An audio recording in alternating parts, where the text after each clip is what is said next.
Hello student, तो पिछले video में हम लोगों ने क्या किया है 4.1 का जो फर्स्ट क्वेश्चन है उसे सॉल्व किया है। अब हम 4.2 सॉल्व करने वाले हैं, ठीक है।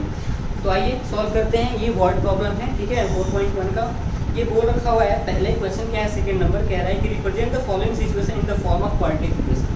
जो इसमें कंडीशन दे रखा हुआ है उन कंडीशन को देखना है, उसके बाद इसे क्वालिटी इक्वेशन के फॉर्म में रिप्रेजेंट कर देना है, ठीक है ना। इसमें फर्स्ट क्वेश्चन कह रहा है the area of a rectangular plot is 528 square metre. एक प्लॉट है, रेक्टेंगुलर प्लॉट है जिसका एरिया कितना है 528 स्क्वायर मीटर है। The length of the plot is 1 more than twice of its breadth. और जो लेंथ है इसके ब्रेथ से, the length is 1 more than twice of its breadth का मतलब हो गया कि जो लेंथ है वो इसके ब्रेथ के ट्वाइस से 2 ज़्यादा है, ठीक है, 1 ज़्यादा है, सॉरी। तो हमें क्या करना है, we need to find length and breadth of the plot. तो हमें क्या करना है, इसके लेंथ और ब्रेथ को फाइंड करना है। तो सबसे पहले आप यहाँ देखोगे क्या, मैं यहाँ पे एक फिगर बनाता हूँ रेक्टेंगल का, ठीक है, ये लो आप। अब क्या है यहाँ पे जो हमारा एरिया दे रखा है, एरिया मीन्स ये जो रीजन है, रीजन इनसाइड द बाउंड्री। तो ये हमारा कितना दे रखा है 528 स्क्वायर मीटर दे रखा हुआ है, ठीक है।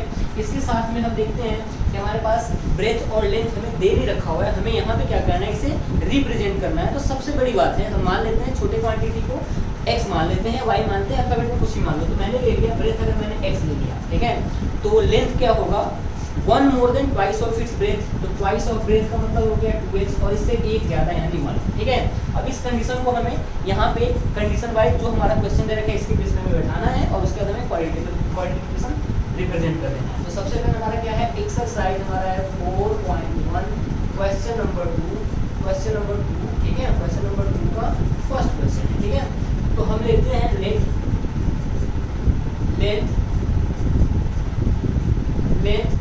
of the rectangular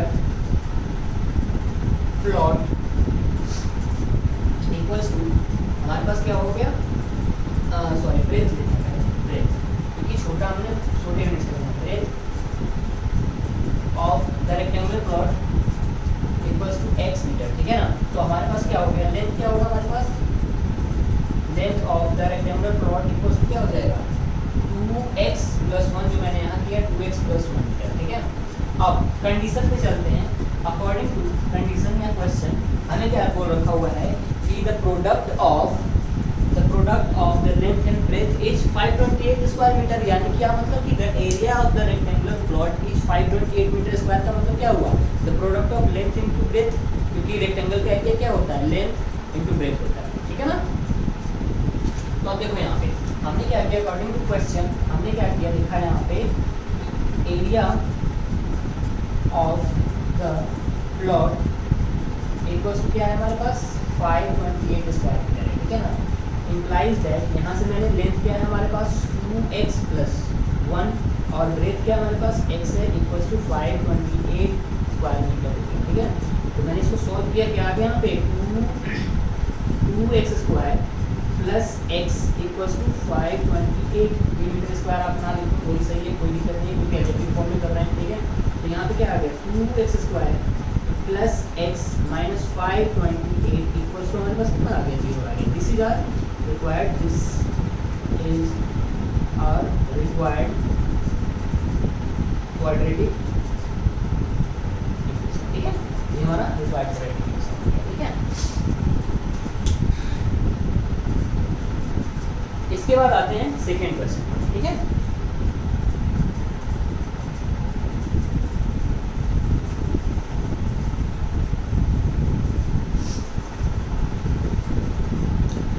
second question क्या कह रहा है, सेकेंड क्वेश्चन हमारे पास है, ये कह रहा है the product of 2 consecutive positive integer is 306। The product of 2 consecutive positive integer is 306, यानी 2 कंसेक्यूटिव नंबर का जो प्रोडक्ट है वो क्या है 306 है, ठीक है। अब हमें क्या करना है कि इसके प्रोडक्ट मतलब इसे भी हमें रिप्रेजेंट करना है क्वालिटी इक्वेशन में। वही बोल रखा हुआ है we need to find the integers. अगर हमें इंटीजर्स फाइंड करना है तो उस कंडीशन को लिखो जिसके थ्रू हम इसे इसके इंटीजर्स को निकाल सकते हैं, ठीक है। तो आप एक बात बताओ, कंसेक्यूटिव नंबर क्या होता है। मान लो यहाँ पे 1 है, 2 हो गया, 3 हो गया, 4 हो गया, ठीक है। तो आप क्या देख रहे हो यहाँ पे, अगर मान लो यहाँ पे आप x है तो ये क्या है x + 1, ये क्या है x + 2 और ये क्या है x + 3 ... इट मीन्स कि अगर आप यहाँ देखना चाहो तो ये 1 हो जा रहा है, ये 1 + 1 हो जा रहा है, ठीक है। फिर ये जो हो रहा है ये 2 + 1 हो रहा है, फिर ये क्या हो रहा है 3 + 1 हो रहा है। यानी क्या है, कोई भी कंसेक्यूटिव इंटीजर जो है उनके बीच का डिफरेंस क्या है, 1 है। जैसे देखो 4 - 3 1, 3 - 2 1, 2 - 1 1। और पॉजिटिव इंटीजर इट मींस कि हमारा जितना भी नेचुरल नंबर हो गया सारे के सारे, तो ये सो ऑन ये चलता चला जाएगा, ठीक है। तो ये कह रहा है कि the product of to consecutive integer positive integer is 306। तो सबसे पहले हम क्या करेंगे, लेंगे कि इंटीजर्स को ले लेंगे हम। Let first positive integer equals मैंने ले लिया x, therefore second positive integer क्या हो जाएगा, x + 1 हो जाएगा, क्योंकि कंसेक्यूटिव पहले ही बोल रखा है। तो पहला अगर x होगा तो दूसरा क्या होगा, x + 1 होगा। अब अकॉर्डिंग टू क्वेश्चन हमारे पास क्या लिखा है, the product of to consecutive integer is 306। तो मैंने यहाँ किया क्या, पहले x लिया और फिर हमारे पास क्या आ गया x + 1। इन दोनों का प्रोडक्ट जो है हमारे पास क्या है, 306 है। आप यहाँ से सॉल्व कर दो इसको, x² + x = 306 हो गया। यहाँ से आपके पास क्या आ गया, x² + x - 306 = 0। This is our required quadratic, ठीक है। ये हो गया हमारा। अब आते हैं, अब इसके बाद आते हैं इसके थर्ड कंडीशन, ठीक है। ये हो गया हमारे पास। अब थर्ड आते हैं करने के लिए।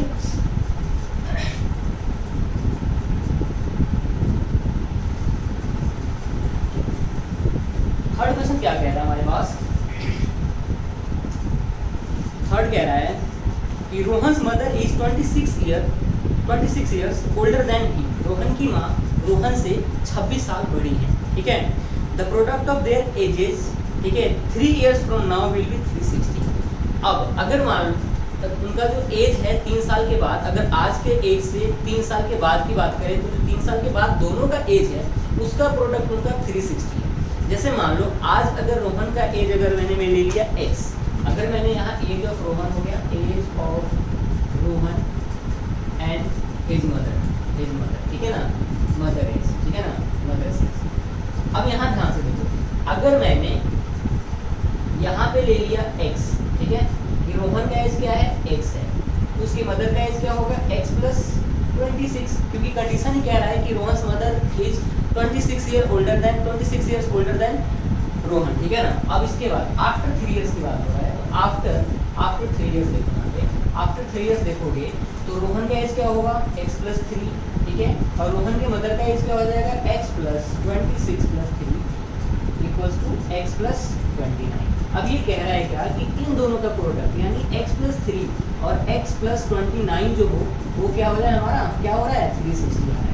तो अब ये हमें करना है, तो सबसे पहले लेते हैं हम लेट, क्वेश्चन नंबर है हमारा थर्ड, ठीक है। Let Rohan's present age, x मान लेते हैं, x years प्रेजेंट एज मान लो, या फिर जो भी है रोहन एज है 3 years आफ्टर भी मानता हूँ, मतलब अभी का एज अगर हमने प्रेजेंट एज उसका x मान लिया तो आज से 3 साल के बाद वो क्या होगा, x + 3 होगा, ठीक है ना, इवन। अब हम कहते हैं कि हिज मदर्स एज, या प्रेजेंट हटाई दो कोई बात नहीं, आपकी बच्चे वहाँ पे एज की बात कर रहा है, प्रेजेंट नहीं लिखा हुआ तो नहीं भी लिखोगे तो चलेगा, ठीक है। लेट रोहन एज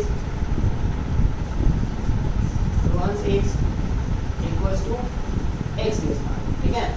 तो रोहन्स मदर यानी his mother's as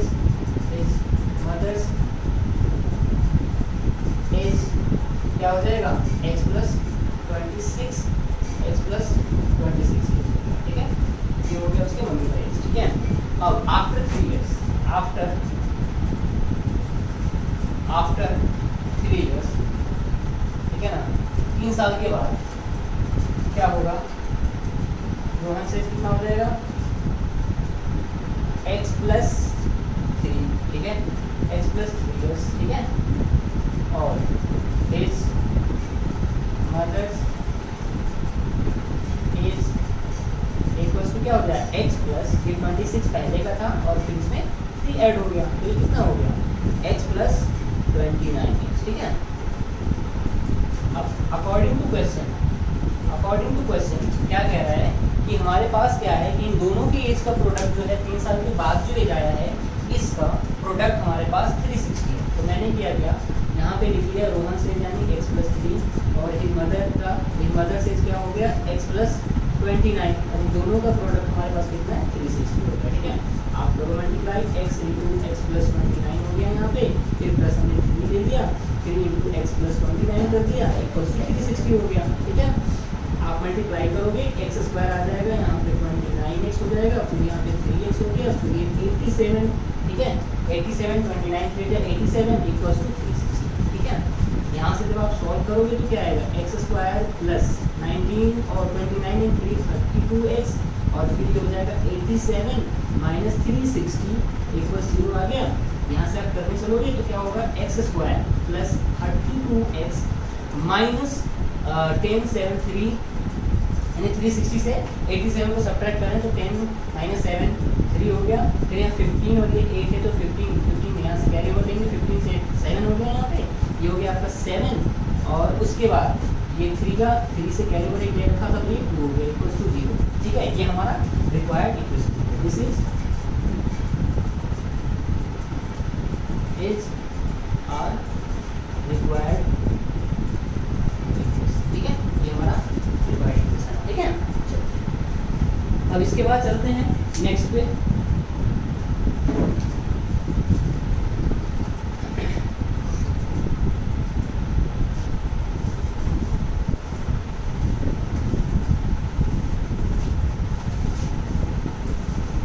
next question क्या है हमारा, नेक्स्ट क्वेश्चन हमें क्या रखा हुआ है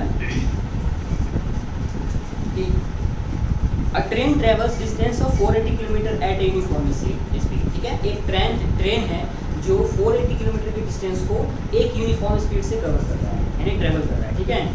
उसके बाद क्या कह रहा है if the speed had been 8 kilometre less, अगर इसके स्पीड को 8 किलोमीटर लेस कर दिया जाता है then it would have taken 3 hours more to cover the same distance. अगर इसके स्पीड को यानी ट्रेन की स्पीड को 8 किलोमीटर पर आवर्स लेस कर दिया जाए तब जब ये ट्रेन अपने डेस्टिनेशन पे जाती है तो वहाँ पे क्या होता है ये 3 घंटे लेट पहुँचती है, ठीक है।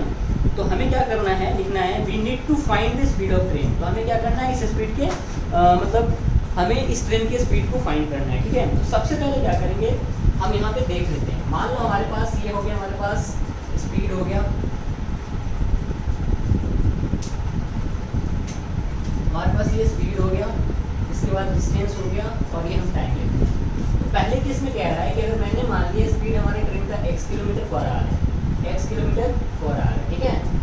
उसके बाद जो डिस्टेंस है हमारे पास 480 किलोमीटर, तो हमारा टाइम क्या होगा डिस्टेंस अपॉन स्पीड, क्योंकि हमारा क्या होता है फॉर्मूला क्या होता है speed is equal to distance upon time, ठीक है। ओके, तो यहाँ से हमारा टाइम क्या हो गया time equals to distance upon speed हो गया, ठीक है।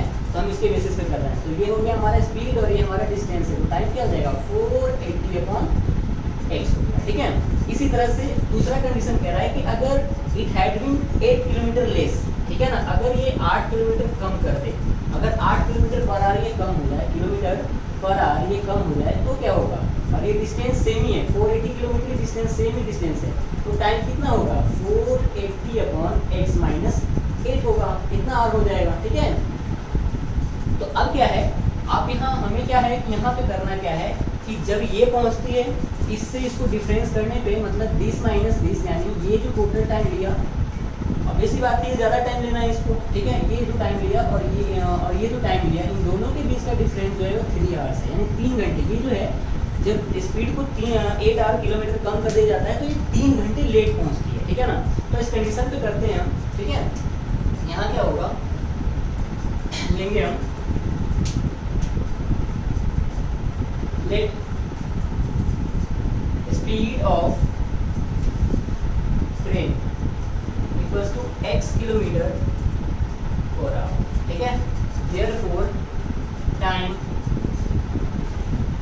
Taken by train to cover 480 kilometre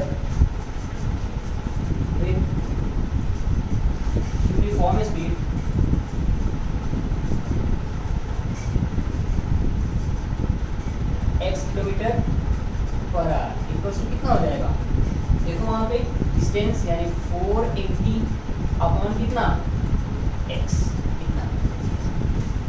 अब इसके बाद if speed had been decreased bye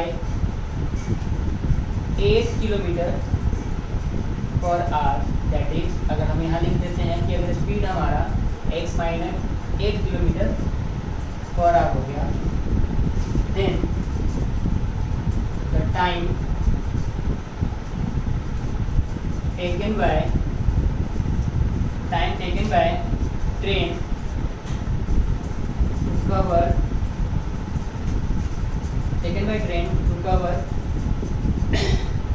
480 kilometre, ठीक है, इक्वल्स टू क्या हो जाएगा यहाँ पे डिस्टेंस 480 अपॉन टाइम हमारा कितना हो गया, सॉरी डिस्टेंस स्पीड कितना हो गया x माइनस 8, ठीक है, ये हो गया। अब कंडीशन के बेसिस पे चलते हैं। अकॉर्डिंग टू क्वेश्चन हमारे पास क्या क्या रखा है कि दोनों ट्रेन के बीच में जो डिफरेंस है टाइम का वो कितना है 3 आवर्स का है। तो यहाँ क्या होगा 480 अपॉन x माइनस 8, ठीक है। फिर इसके बाद यहाँ पे हम लेंगे 480 अपॉन x इक्वल्स टू क्या हो गया हमारे पास 3 आवर्स। हम इसे ऐसे करके लिख देते हैं कंडीशन, अगर मैंने इसको मान लिया T2 और इसको मैंने मान लिया T1, तो पहले कंडीशन क्या है कि T2 माइनस T1, क्योंकि ये लेट पहुँचेगी क्योंकि इसका स्पीड कम है। जब स्पीड कम होगा तो ऑब्वियस सी बात है वो देर पहुँचेगी, तो ये देर से पहुँच रही है पहले पहुँच जाएगी।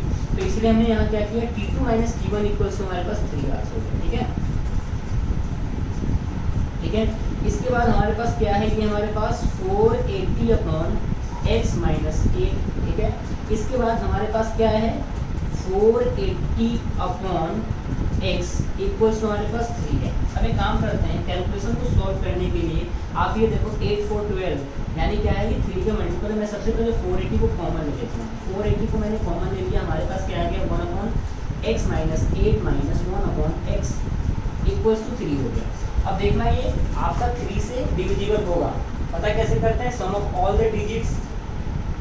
अगर ये पूरे जो sum of all digits is divisible by 3, then ये total number is divisible by 3 होगा, ठीक है ना। तो 8 4 12 है यानी 3 से डिविजिबल है, तो मैंने यहाँ से इसको किया, ये 160 टाइम्स में कैंसिल आउट हो गया, ठीक है। तो अब हम यहाँ पे क्या लिखेंगे 160 और इसके बाद इसका एलसीएम ले लेते हैं। हमारे पास कितना हो गया यहाँ पे x माइनस 8 इंटू एक्स, ठीक है। और यहाँ पे हमारा 1 है क्योंकि 3 से कैंसिल किया तो 3 1 3 हो गया और 3 से 160 टाइम्स में। और ऊपर की तरफ हम कर रहे हैं तो हमारे पास क्या है देखो यहाँ से x माइनस 8 से सेल्सियम को डिवाइड करेंगे तो x आएगा, यहाँ पे हमारा x हो गया, ठीक है। फिर हमारा x से अगर हम इसको डिवाइड करते हैं तो हमारे पास क्या बचा क्वेश्चन, हमारे पास x माइनस 8 तो माइनस x माइनस 8, ठीक है ना, इक्वल्स टू 1। फिर हमने यहाँ किया 160, ठीक है। और इसके बाद क्या हो गया x minus x plus 8 upon ये क्या हो जाएगा x square minus 8x equals to 1, ठीक है। अब आप क्या करोगे इसे लिख सकते हो 160 इंटू, आप देखो यहाँ x से x कैंसल आउट हो गया, ये हमारा क्या हो जाएगा 8 upon x square minus 8x equals to 1 हो गया। क्रॉस मल्टीप्लाई कर दो, हमारे पास क्या आ गया यहाँ पे 16 8 जा 16 128 1280 16 8 जा 128 होता है और उसके बाद एक हमारा 0 लग गया और ये क्या हो जाएगा एक्स स्क्वायर माइनस 8x, ठीक है। यहाँ से हमारे पास क्या आ गया x square minus 8x minus 1280 equals to 0। This is our required quadratic equation, ठीक है। ये हो गया हमारा इक्वेशन, ठीक है ना। अब क्या है कि हमारा 4.1 कंप्लीट हो चुका है। अब हम अगले वीडियो में 4.2 करेंगे। सो बाय बाय, टेक केयर।